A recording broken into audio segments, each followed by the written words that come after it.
Good afternoon, everybody. Welcome back. I know it's been a couple weeks now, almost a month, but we're almost a month in to the new year, which hooray, I guess. It doesn't seem like anything is different. Sorry to all of those of you out there who thought that simply by the last year ending somehow or for some reason this year would be innately any better than the last year was. Sorry to disappoint, but here we are. Uh, Needless to say, this first month of the year, I think politically and worldwide, it's been a bit of a disaster almost. But on more of a personal note, it's been not a disaster. I couldn't say that, but tough, definitely tough.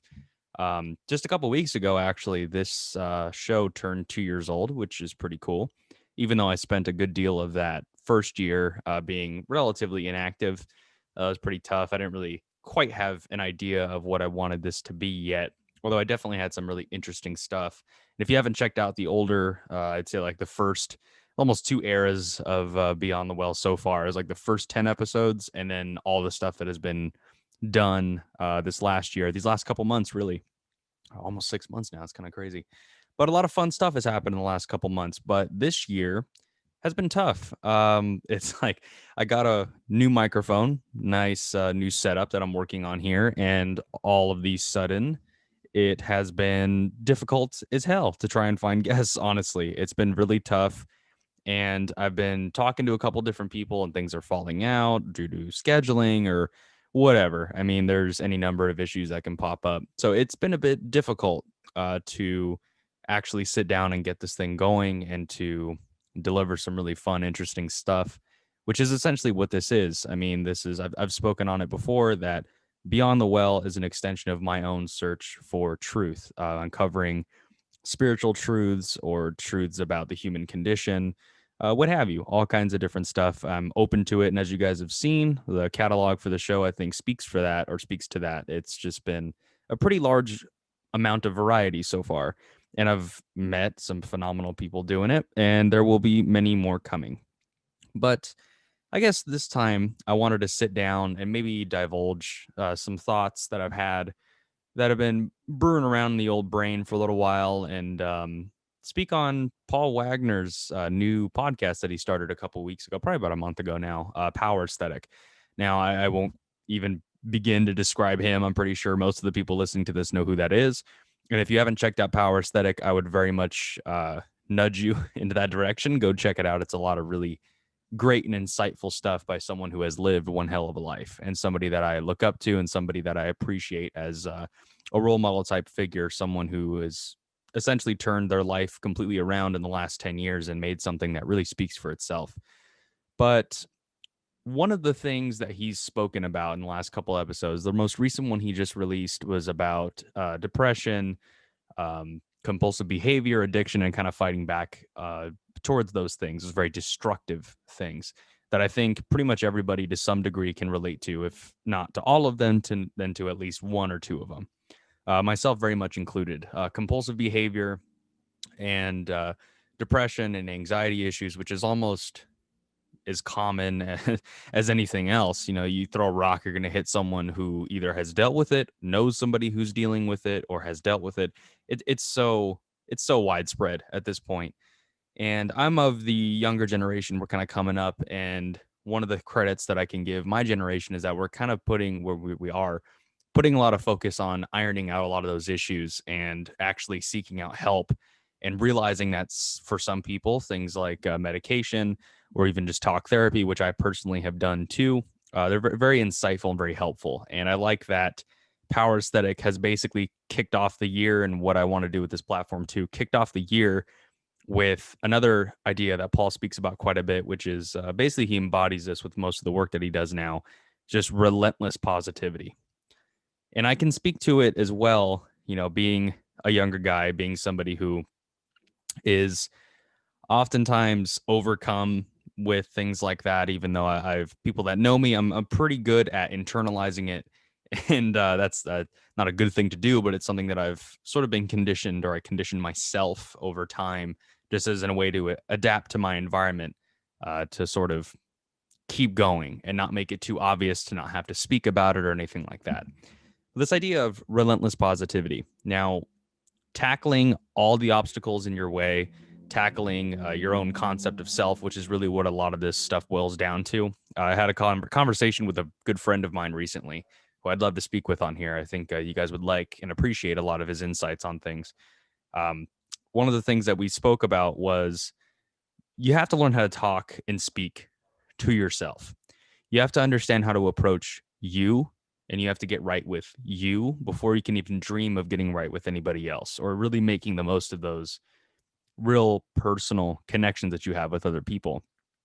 And speaking as somebody who is innately and just by my nature incredibly pessimistic and is incredibly almost nihilistic, well, definitely nihilistic. I think those two things go together like peanut butter and jelly, quite honestly. But somebody who has a very bleak look, very bleak perspective on the world, and a very bleak, and because I have a bleak perspective on the world, it's almost inevitable that that perspective will taint how you view yourself as well. If you're stuck in a world that means nothing and is nothing, if that's where the nihilism ends, then that's a problem because you're basically conditioning yourself to exist in a world that means and stands for nothing and that is meaningless anyway. What's even the point of making much of anything about it? Which is valid or invalid as those things may be, that can differ between person to person. What ultimately is the flaw in that is that you only get one shot.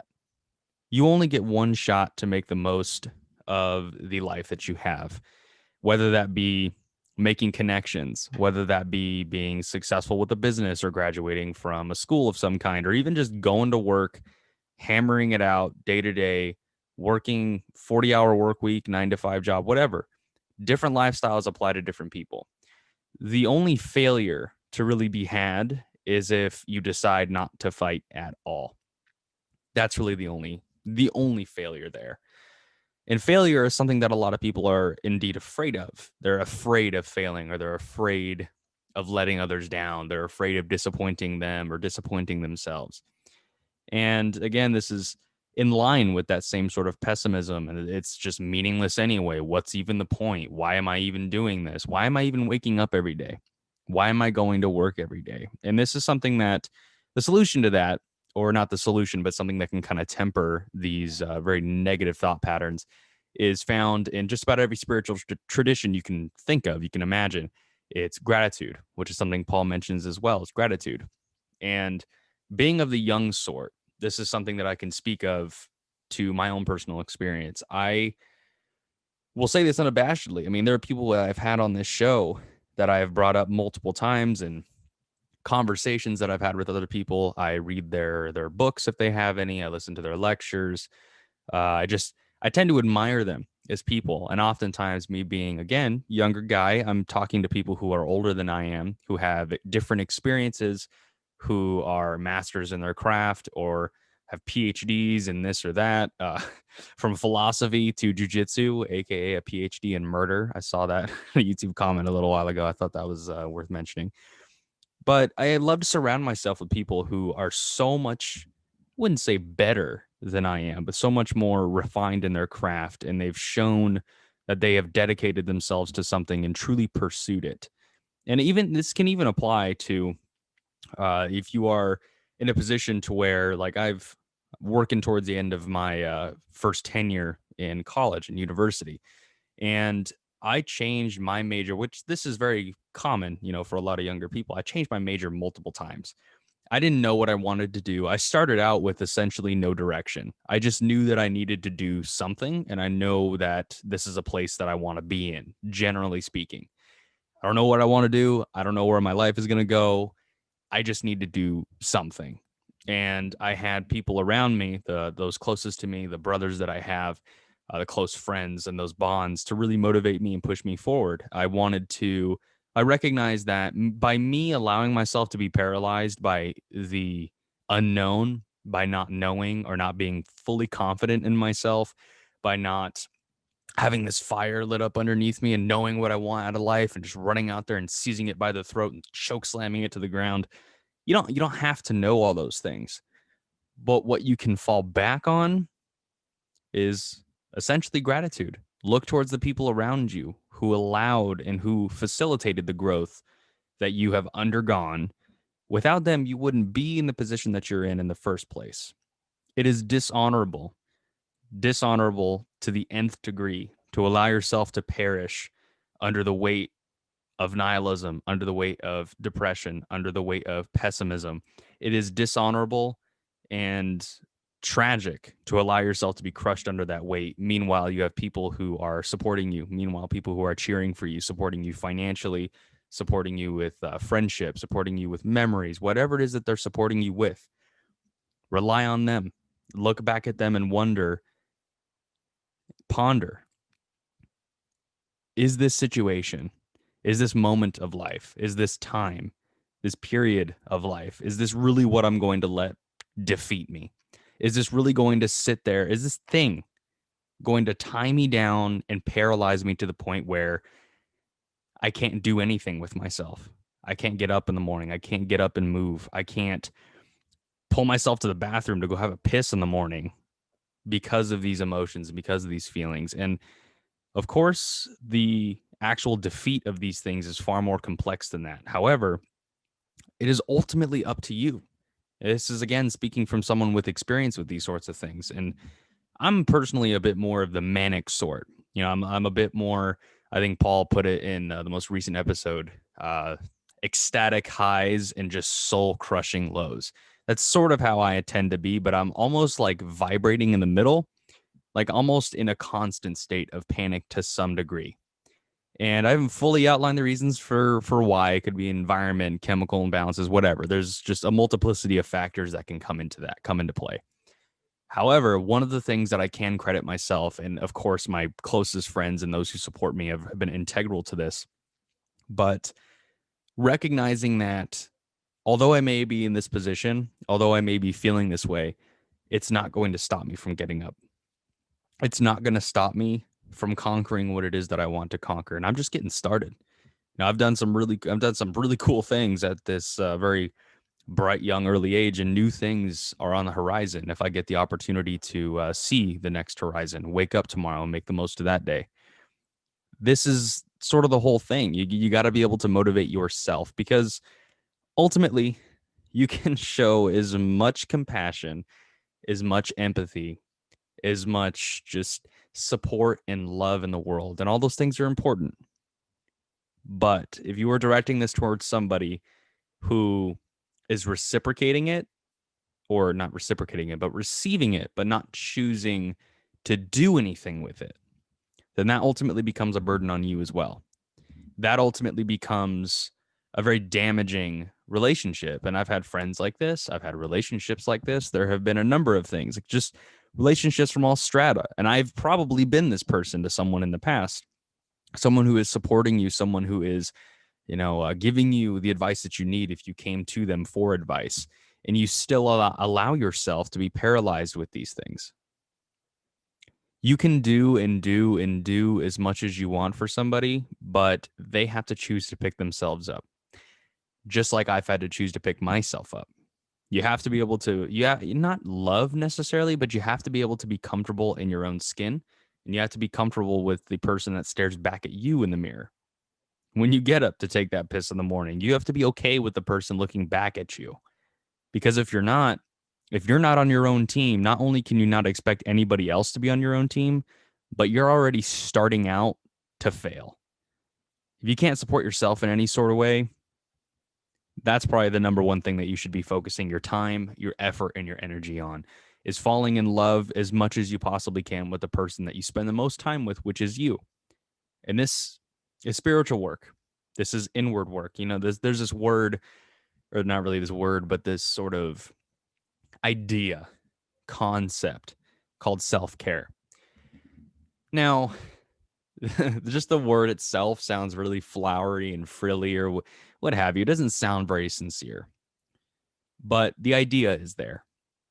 Self-care is not getting trashed 5 nights a week because you're upset about your dog dying or getting fired from a job or a breakup or whatever. That's not self-care. Self-care is taking a look inward, taking a look at yourself. It's sort of the same concept of the unexamined life is not one worth living. You have to examine yourself in moments of crisis and learn to be okay with you. Because ultimately, psychology backs up this idea that people don't have innate power over us. We give them that power, and then we also allow them to use that power against us. Someone doesn't make you angry, they simply act as the catalyst for the anger that was already within you. Someone can't hurt you. All they're doing is, well, of course, if they punch you in the face, that's different than hit them back. That's a different situation. However, someone can't hurt you. You give them the power to hurt you, and then they trigger something by one of their actions, which digs up an insecurity that was already within you before, and you let loose on them, on those around you, those that love you, whatever. Gratitude is crucial within all this, but you got to have gratitude not only for those around you, but if you're going through a difficult time, have gratitude for you. Have gratitude for the fact that look at the rest, sit back, put yourself in a meditative state, and ponder. Think about all the things that you've endured. Think about all the trials, all the successes, all the victories, all the soul crushing failures, all the embarrassing moments. Think about each and every one of those and how painful or triumphant or what have you. You're still here, aren't you? You're still here. You're still here. You're still breathing and you're still acting. You're still waking up in the morning. As long as you have breath flowing through your lungs, you have wind flowing through your lungs, you're able to step outside, see the sunset, see the sunrise, then you've still got a lot of work to do, my friend. You do. It doesn't matter. Action over inaction, always. And this is one of those things Paul had mentioned as well, and I've heard this from a number of other people. But this idea that you have to take action. You have to get aggressive, which is something that Paul's philosophy very much, encapsulates. You have to take action. You have got to keep the fight going. There is only loss, true defeat, and surrender when you completely give up and fold. You allow life and the circumstances of life to consume you. And again, this is not to diminish the severity or diminish how powerful a lot of these emotions and a lot of these experiences can be. They can be absolutely soul rendering. They can be absolutely traumatic or what have you. There's a lot of variables there. And they could be very, very serious. However, you got to take action at some point or another. You only truly are defeated. You only truly lose when you allow yourself to succumb to the situation at hand. This situation, this is something that I don't want to coin this necessarily, but this is something that I've sort of a mantra that I've spoken to myself for a little while is that the problems that I have, the issues that I have, the situations that I'm involved in that are less than favorable. My problems are my problems. They would not exist without me. Now, that can be interpreted in a number of different ways, but the gist of that is that your problems depend on you, your existence. They would not exist without you. You own them. They are within your ability to control or at the very least greatly influence. Take that position of control. We don't get a whole lot of chances in our lives, generally speaking, us just regular everyday folk. We don't have the opportunity to fully control much of anything. We don't have the opportunity to be the king of any given situation, household, kingdom, whatever. But with your relationship that you have with your issues and with your problems, you are the king. You are the tyrant. You are the president. You are the leader. You're number one. Take action accordingly. Act like it. Be the king of your own problems. Be the king of putting out that fire. Be your own firefighter. Extinguish those flames that you can. Act with confidence. Act with aggression, which this is another one of Paul's concepts that he speaks about a lot, is really being aggressive with these things. It's one of the Barbarian Brothers, the YouTube channel that they have, him and Matthias, that they sit down. They speak about this a lot, is whether it's approach to a martial art, a project, a business, a relationship, a breakup, whatever it is. You have this issue, you need to get aggressive with the solution. You need to be aggressive. You need to attack it in a positive way. Don't internalize that anger, externalize it. use it to fuel some sort of physical pursuit or what have you, but you have to get aggressive. You can't let these things completely overcome you and run you into the ground. I've made this mistake multiple times. I'm sure I will make it many other times throughout my life, but you have to get aggressive. You can't, again, surrender. Fighting back and getting aggressive can simply mean if you're going through a bout of depression, you're going through a bout of some severe mental stress, get up and walk around. Doesn't matter where, just walk outside and pick a direction and walk. I've recently, since the beginning of this year, I've taken on a personal level a very good deal of care as far as approaching my own life, handling it and taking care of it on my own terms, and recognizing that my desires, my will, and my intentions, all of those things, I matter too. And I need to matter to me. I need to be able to take care of myself. I need to be able to be productive on my own. I need to be able to feel loved and secure within my own skin, which is something that I and many other people have likely neglected for quite some time, taken a lot of things for granted and relied on other people for security that they themselves should be able to give to themselves without anybody else in the equation. Because if you aren't secure enough in your own skin, you're, again, like I said a minute ago, you're setting yourself up for failure and you're setting yourself up for a very inadequate life, really. Self-esteem issues, insecurities, and of course, all the mental illnesses that fall under that banner, very real, very debilitating, and very worth fighting. You need to fight them. You need to get up and fight them. I see far too many people in my age range that are just completely racked with depression, completely racked with self pity and insecurities and all these other things. And it essentially paralyzes them. And as much sympathy as I have, and if you are a friend of mine or a loved one or anything like that, I will absolutely go out of my way to help you in any way I can. However, you need to choose to help you. You need to choose to help yourself. You need to choose to attack and get aggressive on your own. You need to choose to love yourself and make actions and decisions that facilitate that intention. Like I said a minute ago, not getting trashed, not eating like crap, not sleeping in until 2 o'clock in the afternoon, not being lazy. All of these things apply to all of us to some degree.